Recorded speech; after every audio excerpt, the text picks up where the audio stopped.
Hi friends, ನಿಮ್ಮ ಮನೋಮನೆ ಚಾನಲ್ಗೆ ಸ್ವಾಗತ.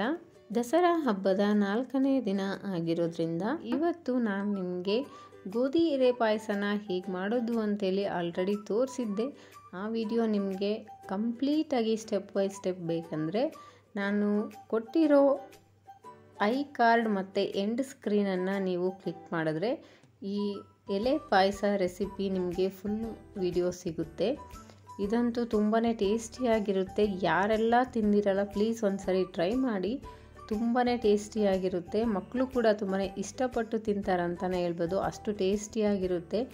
ಉತ್ತರ ಕರ್ನಾಟಕ ಕಡೆಯೆಲ್ಲ ಈ ಎಲೆ ಪಾಯಸ ರೆಸಿಪಿ ತುಂಬಾ ಫೇಮಸ್ ಅಂತಲೇ ಹೇಳ್ಬೋದು. ತುಂಬ ಹಳೆಯ ಕಾಲದ ಅಡುಗೆ ಅಂತಲೂ ಹೇಳ್ಬೋದು. ಅಷ್ಟು ಚೆನ್ನಾಗಿರುತ್ತೆ, ಅಷ್ಟು ಟೇಸ್ಟಿಯಾಗಿರುತ್ತೆ. ನೀವು ಮನೇಲಿ ಒಂದ್ಸರಿ ಟ್ರೈ ಮಾಡಿ, ದೇವರಿಗೆ ನೈವೇದ್ಯ ಮಾಡಿ ತಿಂದು ನೋಡಿ ಹೇಗಿರುತ್ತೆ ಅಂತೇಳಿ ಕಮೆಂಟ್ ಮಾಡಿ.